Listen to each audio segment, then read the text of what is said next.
and welcome to Something to Talk About. We are live, as you can tell by the little mishap in the introduction, but that's okay. My name is Linda McNamee, and I apologize right now for not having a voice, but I will let my guest do all the talking, and you will meet her momentarily. But first, I would like to invite you, because we are live tonight, you can always give me a call or give us a call by calling our studio at 781-270-9199. Or if you think of a question after the fact or you have a suggestion for a future topic, you can always email me at talk@bcattv.org. And as usual, I would like to thank all of my crew and the staff and volunteers here that help keep the show and the place running. We have Corey McNeil and Kyle Ruffin, who are staff members here. And like I said, they keep everything running. We also have a great group of volunteers. We have Colleen Moore, who's director extraordinaire, keeping me in line. We have Mike Shipka, Maddie Shipka, and Tatiana Hawkins, who are also volunteers, who have given up their Wednesday night to come and help me out. So thanks, guys. And last but not least, I want to thank my husband, Paul, for staying home tonight for Daddy Date Night. Hopefully everybody's in bed now so you can have a dark and stormy, our new favorite drink.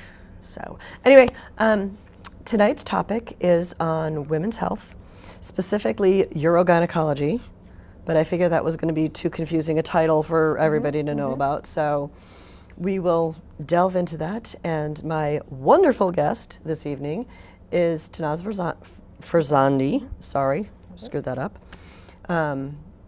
who is actually my doctor. That's okay, they can know that. They don't need to know the details. So thank you for coming. Oh, my pleasure. Thank you for having me. And you mentioned earlier that you were in surgery today, so hopefully you're still awake. Oh, still awake, yeah. Still used to it, yeah. Coherent. Yeah. Because I know I'm not, and I didn't have surgery this morning.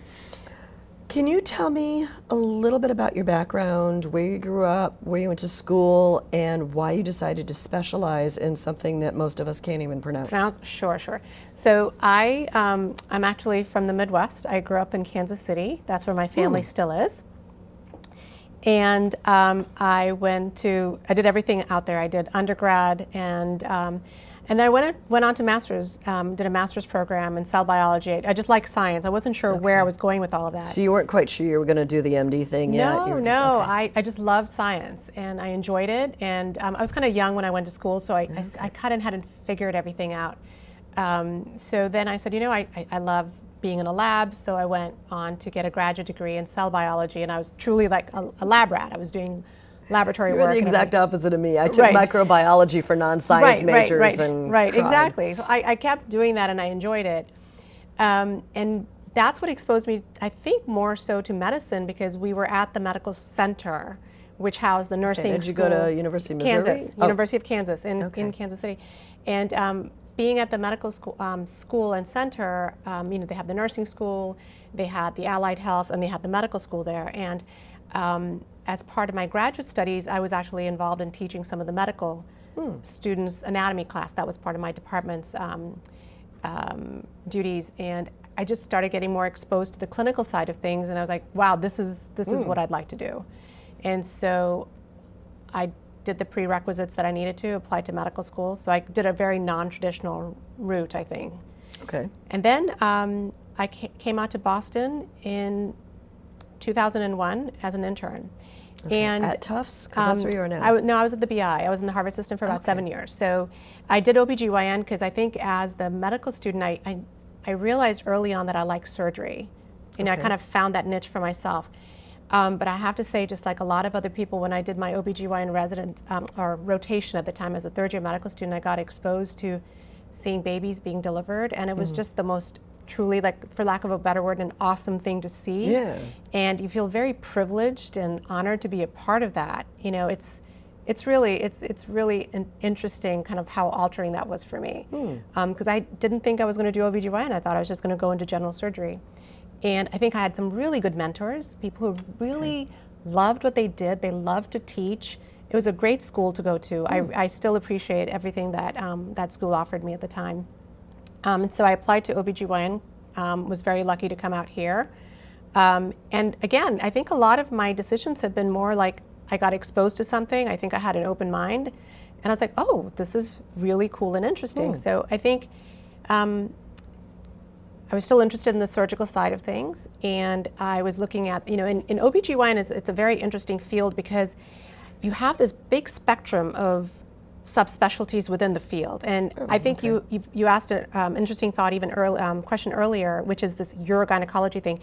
A couple of generations ago, it wasn't a specialty. It was what a lot of OBGYNs did. Yeah. And so to kind of tease out what urogynecology is, I think I like to say simply that it deals with pelvic floor disorders. So we a lot of us know what OBGYNs do. There's the obstetrical side, it's the wonderful delivering of babies, or sometimes, we have to get people like MFMs who are maternal fetal medicine doctors involved because sometimes they're high-risk pregnancies, whether it's high risk for the mom versus the baby or vice versa. So you have that spectrum in OBGYN. So you have the obstetrician and then you have the maternal fetal medicine side of things. And then on the gynecology side, you have, the routine GYN stuff. Women, we'll talk about that later, but, we should be going in for routine healthcare screenings, pap smears, well women exams, things like that. And then we slowly creep into the other side where you have the GYN oncologists, which, their jobs are very, very challenging because they deal specifically with gynecologic cancers. And, we can touch on that a little bit too, but, those are really sick patients that come in to see them, and they are, the surgeons as well in the group.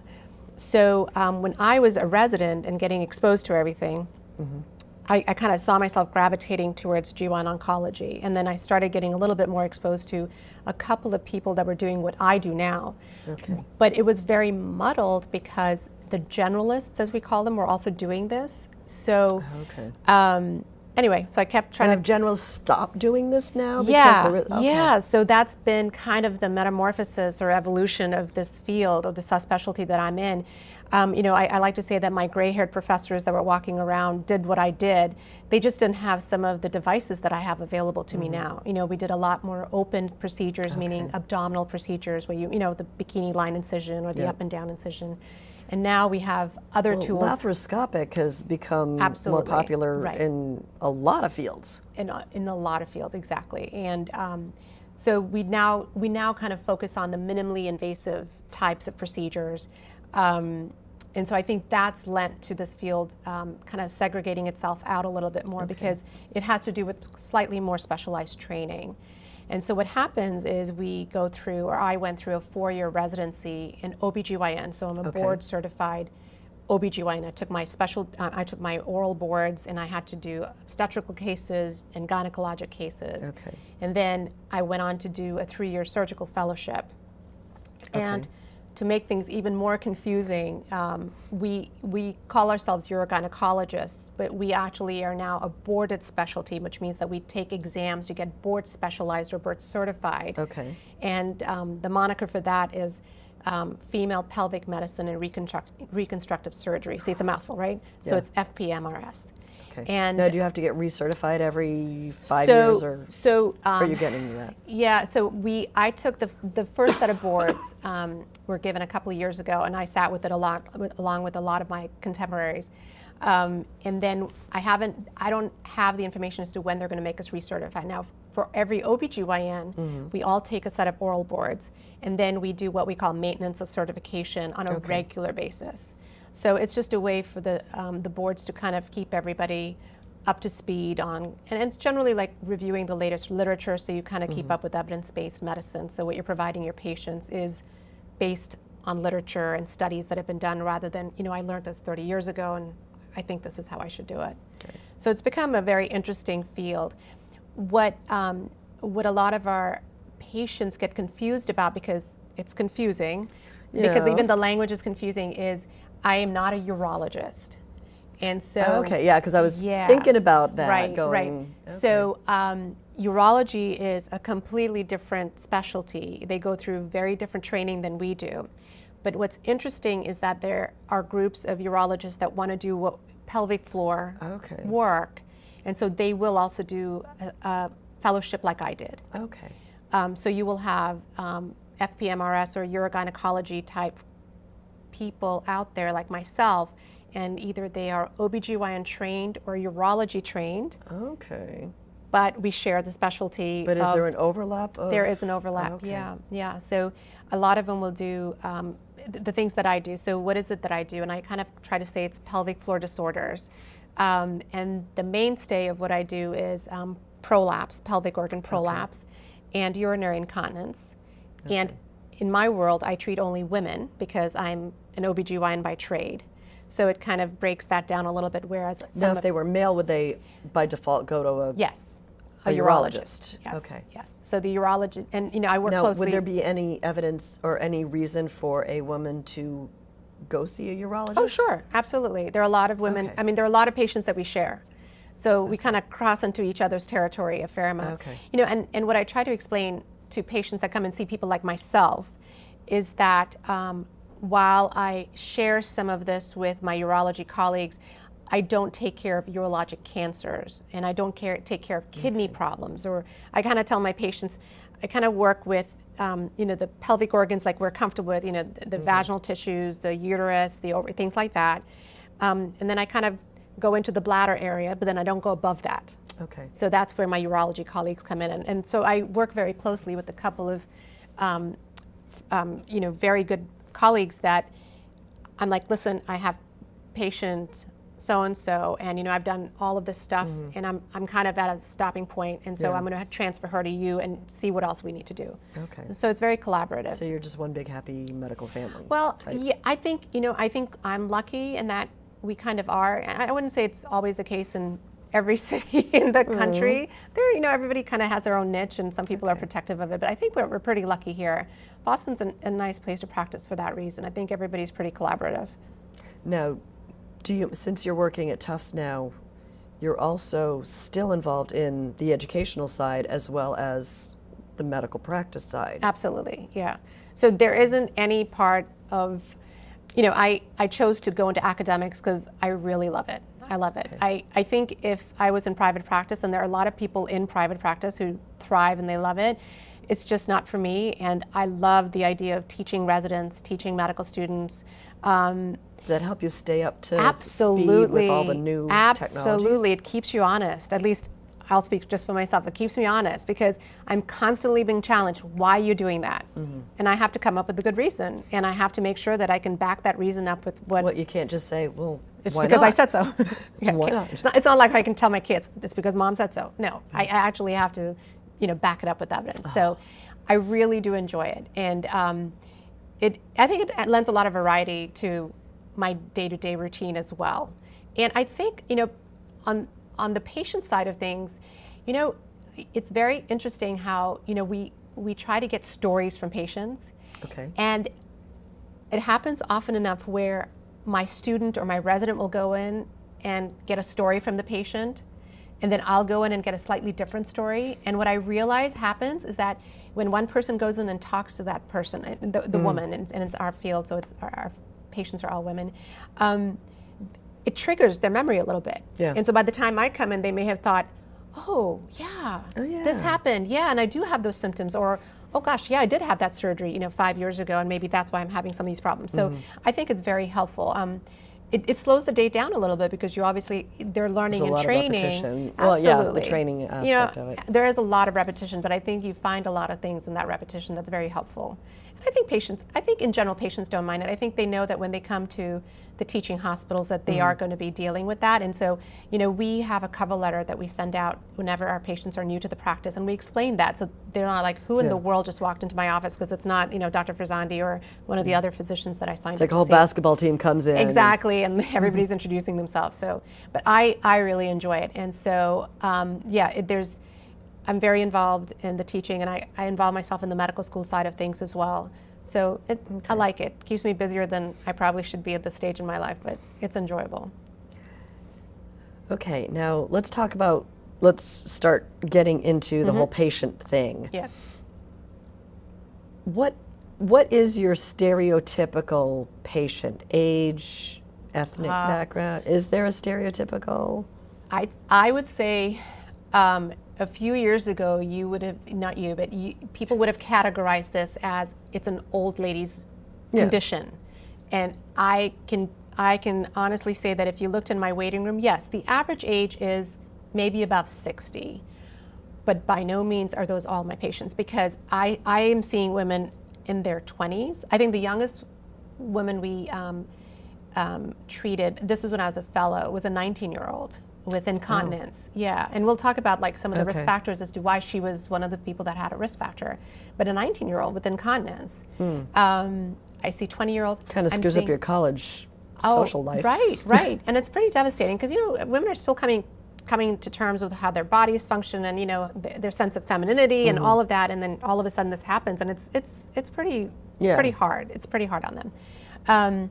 I see a lot more women in their 30s and 40s, a lot more. And so it doesn't surprise me anymore. It really doesn't. And in fact, we, on a regular basis, when we talk to our patients about options, one of the questions I ask them very pointedly is, are you done with childbearing? Are you sure you're done having kiddos? Because that changes how I can offer them certain procedures. Because a lot of the things that we do surgically, you don't want to do until the woman is sure, I'm done. I'm done. Stick a fork in me, I'm done. Cooked, done. And you have to be careful because you can't presume that based on someone's age. With the technologies we have available to us with in vitro fertilization and other types of assisted reproductive technologies, women can get pregnant and have healthy children well into their 40s. We have women going into like their almost mid 40s having kids. So I basically have learned as I continue to do this is I don't presume anything ever about any of my patients. Now, do most of your patients, or have most of your patients been moms already? Yes. Because I know my kids screwed me up, which is why I came to see you, and I'm like, okay, yeah, I'm done. Yeah. I think whether you break it down into the prolapse component, and if you want, we can just talk about prolapse for people who aren't familiar. I think very simplistically, our grandmas used to say, my bladder has dropped, or my uterus has dropped, or my rectum has dropped, and technically nothing has dropped. But the way I explain it to my patients is that the base of your pelvis is like a bowl, and it's all these kind of interspersed and intercalated muscles that sit in a very fragile state. And childbirth can do damage to the pelvic floor, and we know that. But childbirth can do a lot of damage in every area. Yes, it can. And I always kind of joke that Mother Nature has a nice way of kind of putting us back together. Otherwise, we'd all stop with one kid, call it a day. So we definitely do know that childbirth in and of itself is probably one of the biggest risk factors for having not only prolapse but also some incontinence issues, because you have damage to the nerves and the muscles that make up the pelvic floor, and then you get some laxity to the pelvic floor. And so it's not that the uterus has dropped, or it's just that the pelvic floor has gotten weaker. And so kind of a simplistic way of looking at it is that your pelvic organs are herniating, and they can herniate the orifices, which are the openings. For a woman, you have, I can use this. So, for the woman, if you're kind of looking at someone sliced down the middle, kind of like me down the middle here, this is showing like the pubic bone, which is the bone that kind of sits, we can all feel our pubic bone. And then right behind it, if you can see, it's kind of the bladder sits there. Okay. And then underneath the bladder, or in the middle here, you see the vaginal canal that leads to the uterus. And this is where the babies hang out until they're ready to come out during vaginal childbirth. And then behind that, or posterior to that, you have the bowel, which feeds into the rectum here. So for female anatomy, you have 3 natural openings. And so you can actually have prolapse through any of these. We have options. Yes, I know. Yeah, we're lucky. The one that we see most often is what we call uterovaginal or vaginal prolapse. So to break down that language, uterovaginal prolapse, meaning that the uterus with the bladder sitting up here and the rectum down here, as things get weak, things start coming out through the vaginal canal, because that's the most lax opening, especially if you've had childbirth and things like that. You can sometimes have urethral prolapse, very rare, it doesn't happen as often. And I've shared enough patients with colorectal surgery, which is another specialty, where women will have rectal prolapse. Ooh, It's really a tough thing for patients to deal with. So we're trying to, as a society, get away from saying things about rectal, we shouldn't say rectal prolapse unless it really is coming through the rectal opening. So we try to say uterovaginal prolapse. And if someone has had a hysterectomy, which is removal of the uterus, say, sometime in the past, and now they just have the pelvic floor and that's coming through, then we say it's vaginal vault prolapse. Ooh, Yeah, so it didn't can know that happen. could happen.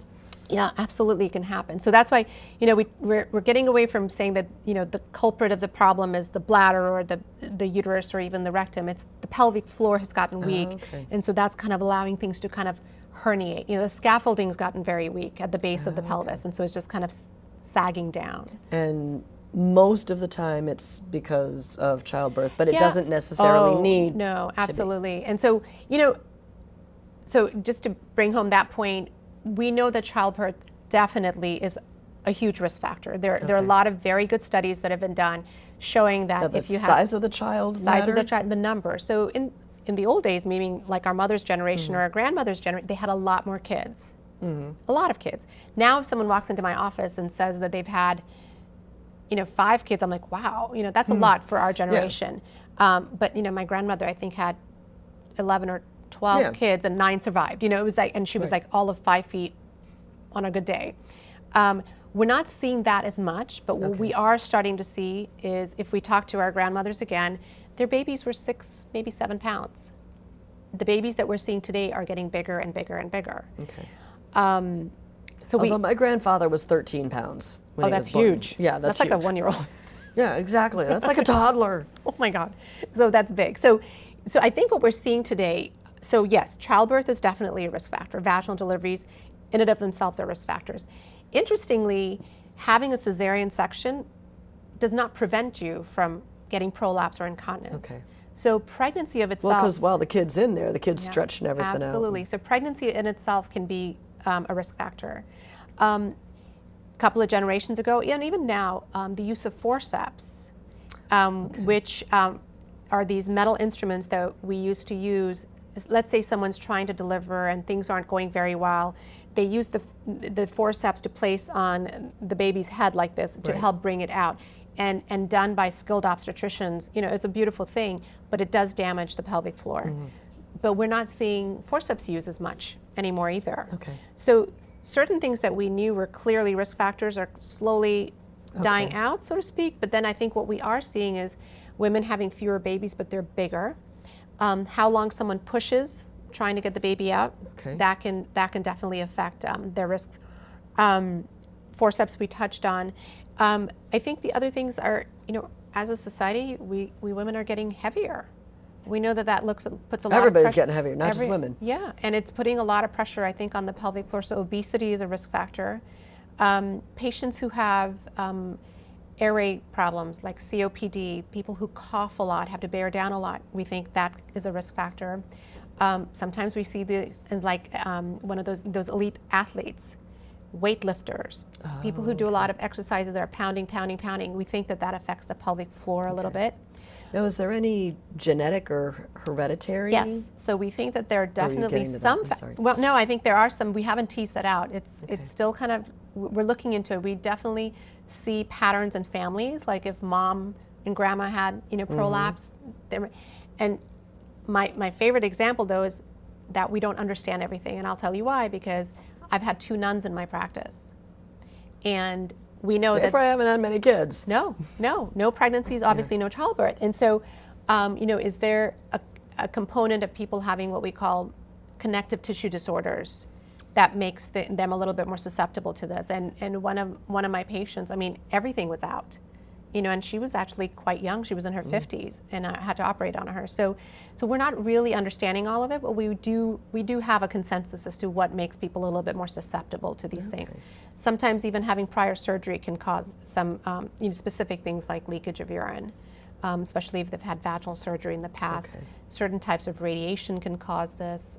So there are a lot of things out there. And I think what's hard when patients come in is, I think women specifically like to blame themselves. They're like, what did I do to cause this? And I think we do a lot of reassuring of our patients so that this is a multifactorial issue.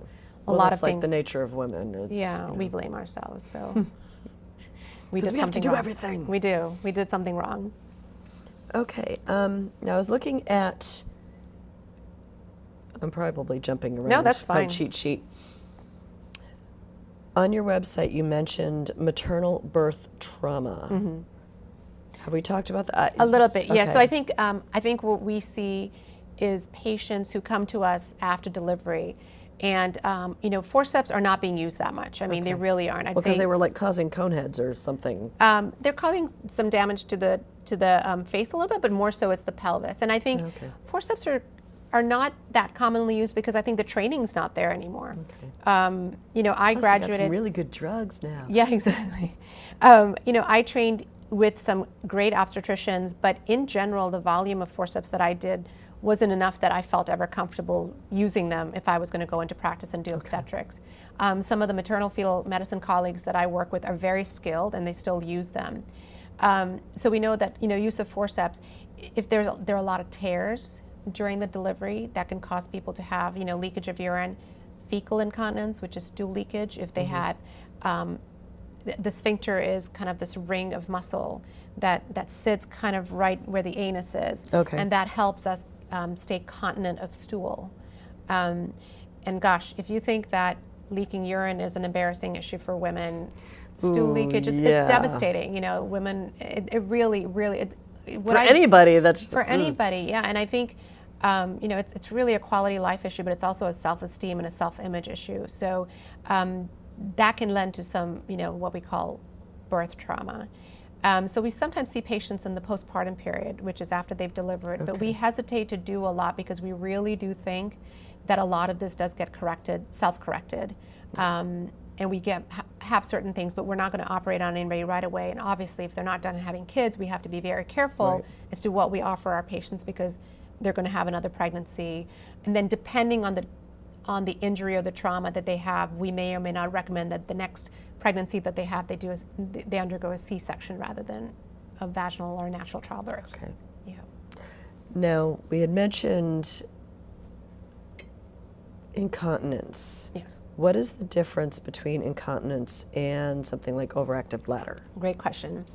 So when we use the phrase incontinence, we're actually talking about patients who have leakage. Okay. So I'll try and break this down into two compartments because otherwise, there's a lot of extra stuff out there. You went to school for, 12 years to figure right? this out. Yeah, too many years. Can't really do it in an hour. No, I know. So we'll keep it very simple in that we'll put it into two categories. So women can present or have complaints of something called stress urinary incontinence. And I always have to tell my patients it has nothing to do with anxiety. It's stress on the bladder. So very simply, these are women, when you ask them a question like, do you leak urine if you were to laugh really hard, or if you had a coughing spell or a sneezing spell, or if you wanted to jump on the trampoline with your kid, are you like, oh gosh, no, I'm going to leak? That indicates that someone may have stress incontinence. And what that is telling us is that when there is pressure in the abdomen, like if I coughed, I put pressure into my abdomen, and that pressure gets transmitted to the bladder, and then the bladder doesn't have a good mechanism to stop it from just leaking, because we always have urine in our bladder at all times because our kidneys keep working, we're drinking fluids, we're always making urine. And the body has this nice way of saying, I'm going to let you make urine up to a certain amount, then I'm going to tell you, stop what you're doing, it's time to go and relieve yourself and void in the bathroom. So at all times we always have some urine, but what happens if someone were to cough or sneeze or laugh really hard, even if they have a little amount of urine where they didn't have to go empty their bladder, they can't contain it. Okay. There's a muscle, and the pelvic floor doesn't have the strength and certain mechanisms to stop that urine from just leaking out. Okay. So that is an involuntary leakage of urine with some sort of what we call a Valsalva maneuver, or a pressure maneuver. Okay. And so that young woman that I mentioned earlier, the 19-year-old, she was a basketball player. And, she was this tall, great young woman. And I think the pounding lended to some laxity of her pelvic floor. And it was horrible for her because she was on her school team. She loved playing basketball. So she was having stress incontinence secondary to the fact that she couldn't participate in the athletic sport of her choice. So that's stress incontinence, and the way I kind of break it down, even that is, it's more of an anatomy problem. Okay.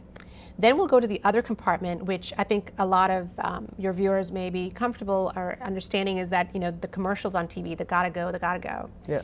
And that is overactive bladder. Now, overactive bladder can be what we call dry or wet, meaning that you can have that urge to go to the bathroom. And, these are women that'll say, and men have this too, but I'm kind of just focusing on the women. Well, our topic is Women's health, yes. We'll do men later. They can figure it out on their own. We'll figure it out. Men and women are different. So these are women that'll say that, I went to the bathroom, for example. I went to the bathroom and 15 minutes later, 20 minutes later, and they're cognizant of how much they drink. I haven't been drinking, but they get that sudden urge to want to pee again. And it's almost like they can't override it. They know, they're like, I can't possibly have that much urine in my bladder, but they have such a strong urge to have to void that they go to the bathroom and try to void. And these are also the women that'll say, I don't void that much. It's not like a normal amount of urine that comes out. Okay. So these are women that have overactive bladder, and that is a much more complicated physiological mechanism that happens. Okay. And so some women will have just overactive bladder, that really strong urgency frequency problem, and then some women will have leakage associated with it. And the classic scenario is they get that strong urge, they're like, gosh, I gotta go to the bathroom, and then they accidentally leak on the way. And so the way it gets taught to us is key in the door, air quotes. So that scenario is classic where, I think all of us have gone through this, all of us. Well, so it's where, say you went to the grocery store, you've got your bags of groceries, and you were fine.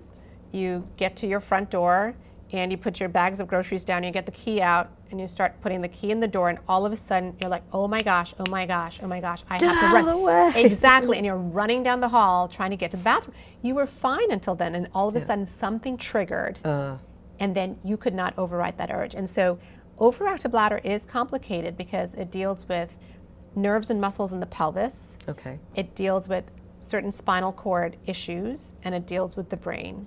So it's a much more complicated process. And I will say Do you that think it's like psychological? No. Okay. So there are inhibitory complexes in the brain. Okay. And the way I explain it to my students and my residents is I think of the brain as having the off switch.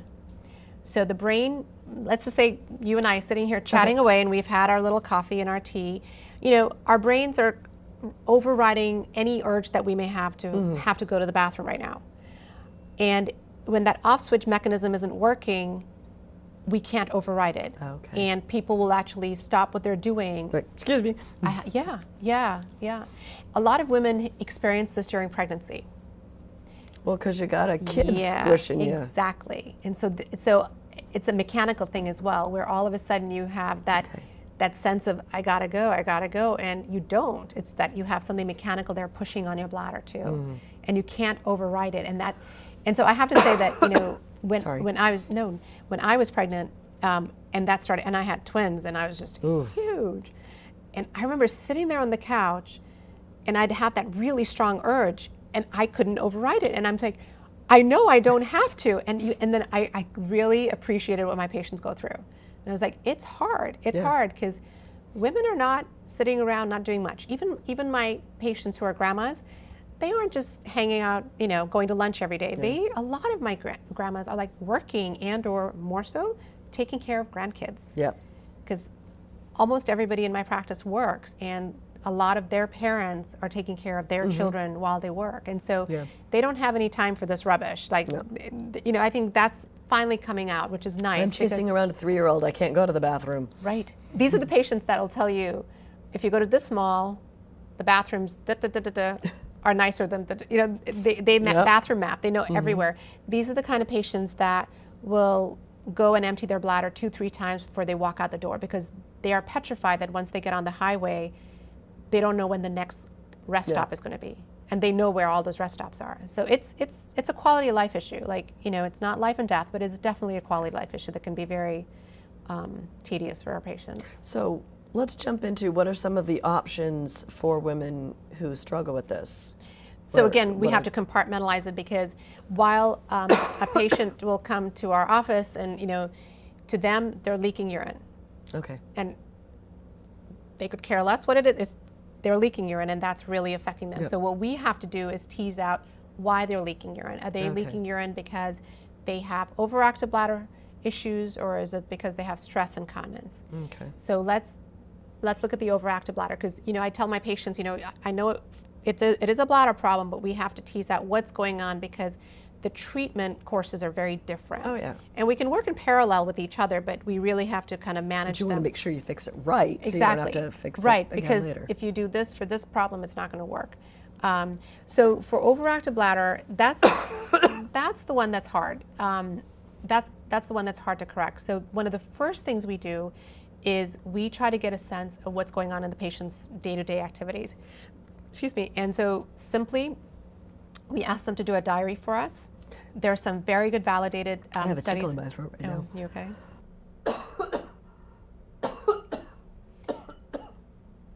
Talking about I know. stress. So the diary is very helpful for us. It allows us to get a good sense of how much they're drinking and even how much they're voiding. We Okay. actually send them home with the funny little container to measure their The voids. little hat. Yeah, the little hat that you see in the hospitals whenever someone goes in. Yeah, so that gives us a lot of information, because sometimes if we can manage something as simple as their fluid intake, we can help correct their issues. Caffeine and alcohol, we know, irritate the bladder. But I have to tell you, there aren't too many vices that patients have anymore, and you take away their caffeine and it's very hard. Yeah. So we work with them. I'm one of them. I know. So, and it's everywhere, right? And, we've even looked into, it's amazing to me how the various coffee shops and the amount of caffeine that's in any of their drinks. It's amazing how Never much thought caffeine about it. how much caffeine is in any of those drinks. So we try to tell our patients that while it's hard to give things up, maybe you can kind of change it around a little bit, like switch to a little bit of decaf. You don't have to give it all up, but switch to decaf, space it out a little bit. I do tell them that there are great studies that tell us that if you really cut back on your caffeine, your sleep habits are better. There are a lot of good reasons to give up caffeine, but it's also, like I said, one of the few vices people have in life. And so caffeine and alcohol, we know. The amount people drink, we tell our patients, they get the message, drink a lot. Okay. But I think people are drinking way too much. So we dial that back a little bit as well. If that doesn't work, there is very good data to suggest pelvic floor physical therapy is very helpful. Okay. There are medications out there for overactive bladder. See those on TV all the time. That's it. So you see those, and those are the commercials that patients are familiar with. There's two different categories of medications. They're called anticholinergics and beta agonists. And basically what they do is they relax the bladder. So that's Is that a good thing? So the reason for that is in overactive bladder, kind of what I alluded to earlier, is as the bladder's filling, it should really stay nice and quiet and just allow itself to expand. And then only when it expands to a certain amount do you get those signals, oh, I gotta go, okay, I'll stop what I'm doing, or I'll pause the television show, make my way, What's happening in patients who have severe overactive bladder is rather than nicely, quietly expanding, the bladder muscle starts contracting or goes into spasm prematurely. Hence sending signals to the brain prematurely. And that's why you had that conversation like, wait a second, I just went 30 minutes ago. Why do I need? It's because of those premature contractions, for lack of a better word. And so the medications help calm that down. Okay. So that's one way. The problem with the medications, and they're actually very efficacious, but they do have side effects. And all of them have different variations of side effects. And a lot of the good studies that have been done have shown that there's a very high discontinuation rate, even after a year of starting these medications. Yeah, because it's hard to tolerate, because a lot of the side effects deal with the way the medications, the mechanisms of the medication. So they're like constipation. Some patients will have very dry eyes, dry mouth, and those are hard to tolerate on a regular basis. So the medications are there, and I think in our practice, the way I really explain it, I think we're kind of in a society where we want a quick fix. Yeah, instant gratification. And we want a magic pill and a quick fix. And I tell my patients that until we really work on the bladder habits, like moderating how much we're drinking. Okay. We even tell patients based on how their diarrhea is, like how often to go to the bathroom to kind of retrain the bladder. Okay. One of my patients said, oh, it's like potty training for adults. I'm like, yeah, that's Yep. what it is.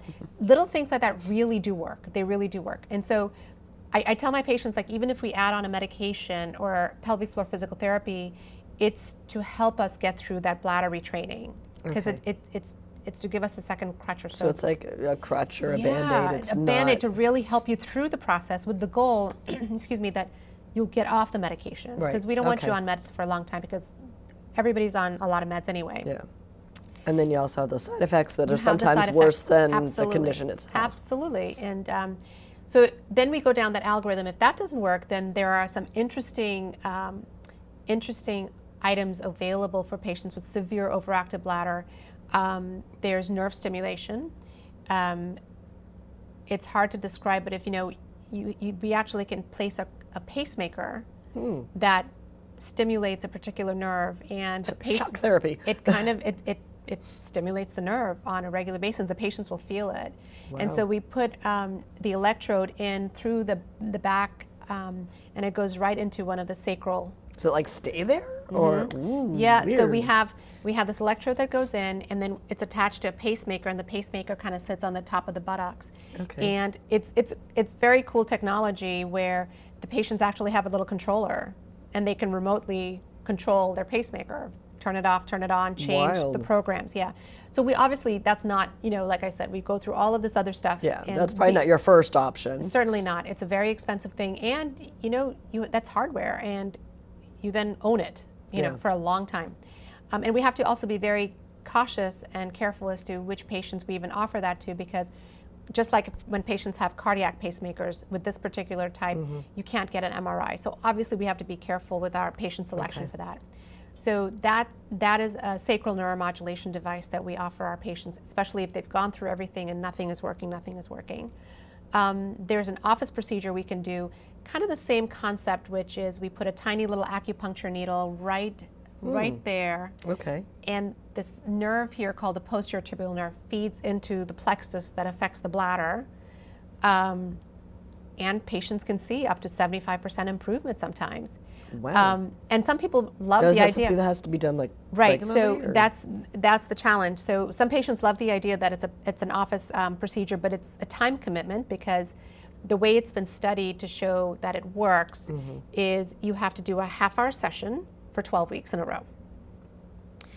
So once a week or 3 times a week? Once a or- week, oh, once a okay. week, and so we do it for 12 weeks in a row.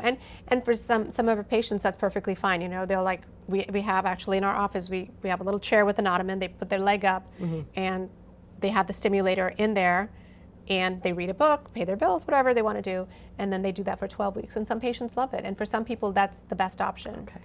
The most recent option we have on the market that got FDA approved in the last 2-3 years, interestingly, is Botox.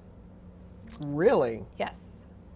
How does there- that work? Right, so there are obviously different types of Botox that are available, but it's the same kind of concept as ladies who go and get their foreheads injected. It paralyzes the muscle. That's why the wrinkles don't come back, right? I have wrinkles, so, but that's how that works. And so if you kind of think of the same concept, injecting Botox into the bladder wall, and so we go in with this little camera and a tiny little needle and go boom, boom, boom, boom, boom, all these little different sites in certain areas of the bladder, and it just kind of calms that muscle down that keeps wanting to spasm too much.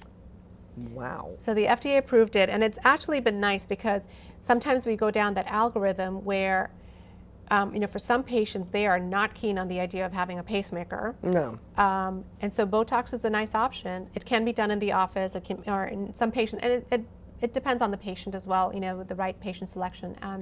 Or we do it in the OR. It's a quick in and out procedure. And they tolerate it really well. Wow. We do have to be careful. There's a slight incidence of patients who may not be able to pee properly after that, because it paralyzes it just too well. So they may, So you have to gauge that, and that's the counseling. So I think my world is really about making sure that the patients understand that if they get a true benefit out of something, they have to be okay with maybe the negatives that happen with it. Okay. So, the patients who want to do the Botox are the ones that answer my question, which is, are you miserable enough with your symptoms? Like if you really are having to run to the bathroom 15, 20, 30 minutes during the day, like let's say you're that one of 6%. Now 6% is a small number, okay? But if you're one of those 6%, you're not going to be happy. So if you're one of that 6% of patients that may have to catheterize because your bladder now will, the Botox worked too well and it's not emptying, would you rather do that than what you're doing now? And for some women, they're like, I would rather be in control of when I empty my bladder because it may be maybe 4 or 5 times a day rather than 2 times an hour. So it's really, it's really, it's really important to know what their expectations are and what they're willing to deal with. So that's overactive bladder. So we have this huge algorithm. Then let's say someone has stress incontinence, which is that coughing, sneezing, it causes leakage. Kegel exercises are very helpful. Pelvic floor physical therapy is helpful. We have pessaries, which are devices that I have here to kind of show. I'm not sure, kind of like, So pessaries are different types of devices that usually they're used for prolapse, which is where things are coming out. But certain pessaries that have these little knob things in them can be placed into the vagina and help support that base of the urethra. So that scaffolding we were talking about earlier that gets weak. When you put a pessary with a knob in and it kind of situated underneath the bladder neck, then the way I explain it is that you have this device sitting there, and when someone coughs and sneezes, there's something giving it a support. They're not great, like 50 to 60% benefit, but for some patients, if they're not good candidates for the next approach I'm going to talk about, or other patients who just don't want surgery of any kind, or someone maybe who isn't done with childbearing, it's a great option. It's a great option. And then, I think in my world, the way I also look at this is give it a try. If it doesn't work, you've at least tried it. Then you can go on with plan B. Then you can go on with surgery. And so the gold standard for stress incontinence is now called, it's the mid-urethral sling. So what that is a vaginal procedure. It's kind of the most recent evolution of all of this, all these procedures we've done for over 100 years now. Well, close to 100 years, where the idea is the pelvic floor has lost some of that support to give it the resistance so you don't leak urine. And so we kind of hike up parts of the pelvic floor. And in the past, we had to do procedures where you had to make incisions in the belly and bring up that urethral tissue to give it that support that it's lacking, that scaffolding. And so the most recent permutation of that was by a couple of these really skilled surgeons out of the Norwegian countries, Dr. Olmsted and Dr. Petros. I think Dr. Petros is Australian actually, but they came up with this idea. They said, why don't we do this through the vaginal tissue so we don't have to make a belly incision?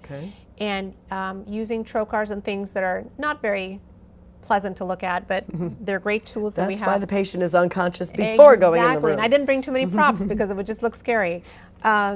So we can do this procedure now through the vaginal tissues, and it's an outpatient procedure. Very well tolerated. And again, the idea is that, if this is the bladder and this is the urethra, and if you cough and sneeze, there's that laxity. We put a piece of tape, it's a polypropylene mesh, that goes in underneath that urethra, and the body scars it in. And then you've got that backboard of the scaffolding. And the studies, we have, especially out of Europe, they've been using this longer than we have. We've got a good 15 years worth of studies now, and they're very efficacious, meaning that women are happy with them. We have, whether you look at what we call objective cure rates versus subjective cure rates, overall they're doing very well with not a lot of complications. So that's kind of the gold standard we have now for stress incontinence. Now, stream of consciousness here, you mentioned mesh. Now, when you're watching TV, you know where this is going. I know exactly. This is what I do every day. Now, you watch TV and there's the ambulance chasing lawyers saying if you have this vaginal mesh, you're entitled to compensate. Is that the same stuff? Is that different? Why so it's a very important point of discussion because so what happened was, and this is kind of going more into the realm of prolapse. So we were doing a lot of different procedures for prolapse. In the early 2000s, around 2003, 2004, thereabouts, the FDA approved these things called transvaginal mesh kits. Okay. Okay. And, my goodness, you could have another talk all about the FDA process. Well, we only have about 6 minutes left. I know. So, the FDA allowed us to have these kits produced. Okay. And over the last 10 years or so, there have been complications that have been raised with the kits. So they came out with advisory statements in 2008 and 2011. And so that's where a lot of this is coming to. So what I tell my patients is the FDA advisory did not recall the kits, did not do any of that. They started talking about choosing the right patients, the kind of people that should be doing these procedures, et cetera. It was a cautionary thing. They didn't recall anything. They also said that you have to have studies because of the manner in which these things were allowed to come on the market. There weren't studies that were done ahead of time, et cetera. So that's where the FDA came down on. What's happened is, and they very clearly stated that the midurethral slings and the mesh that we use for colpopexies are a separate entity. Okay. So when we do full disclosure with our patients, we say, yes, it is the same mesh. It is a polypropylene mesh, but we're not talking about the vaginal mesh kits that the FDA advisory specifically singled out. But it's very confusing. It's very scary. So we do a lot of education. Yeah. All right. I'm just like. Oh yeah. Okay. We're never going to get to page 2 of my question. That's okay. Now, on a personal note, when we first started the show, you mentioned that you do not do like the cancer related. Right. Now, I just had, I'm going to lose my voice again. I just had a friend recently be diagnosed with stage 3 ovarian cancer. Yeah. And she lost her battle. Okay. Would some kind of treatment or some kind of testing I'm not getting emotional for her, I'm losing my voice. Sorry.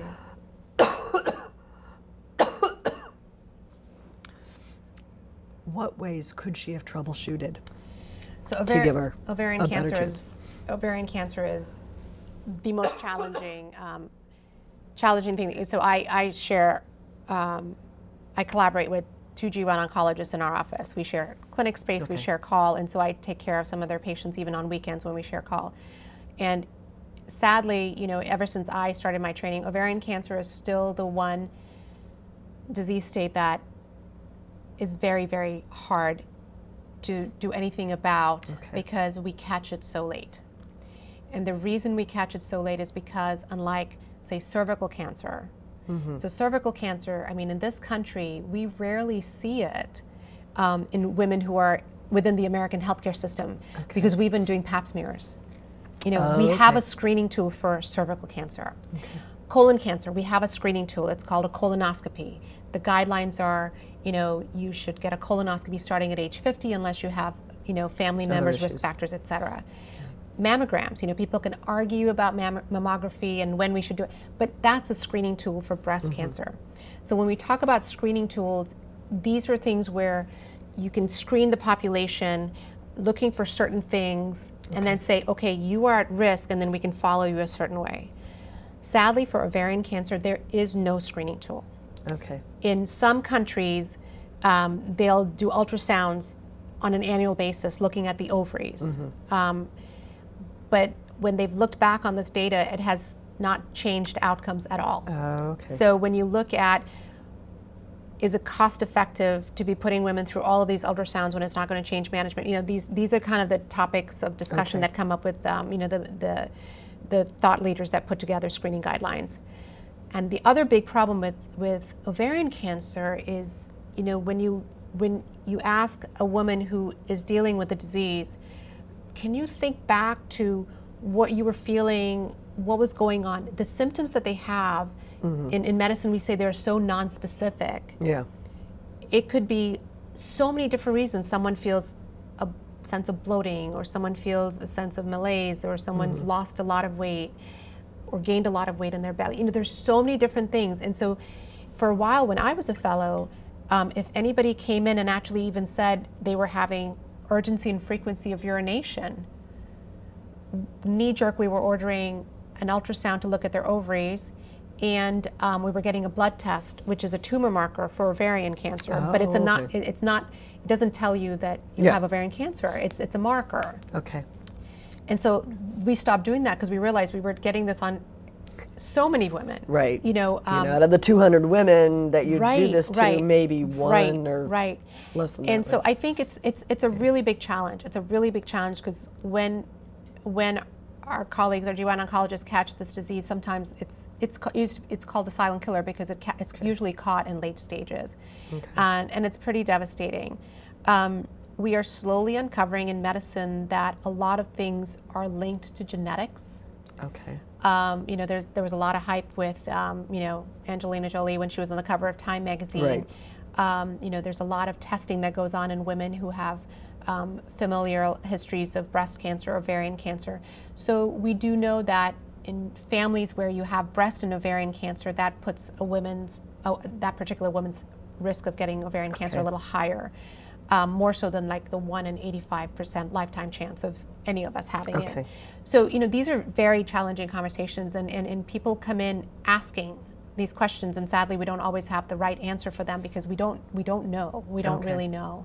You know, certain things definitely trigger. So sometimes it's picked up because someone got an ultrasound for another reason. Okay. And during the ultrasound, they saw certain things on the ovary that didn't look normal. Oh, okay. So then, you know, then we get a blood test. And depending on what the level of that blood test is, if it's over a certain amount, then your threshold for concern gets a little bit more worrisome. And Just kind of narrowing it down. It narrows it down. It narrows it down. And that's why, you know, we catch this in such a late stage as someone will come in and they're having an imaging study for some other reason, and they see a mass, and then they go down that path. Endometrial cancer, which is the uterine cancers, you know, while we don't necessarily have a screening tool for that, let's say a postmenopausal woman, a woman who stopped having menses or her period, if like, pick an age, like at age 65, all of a sudden she starts bleeding, well then we have tools that we have. That should be a little flag.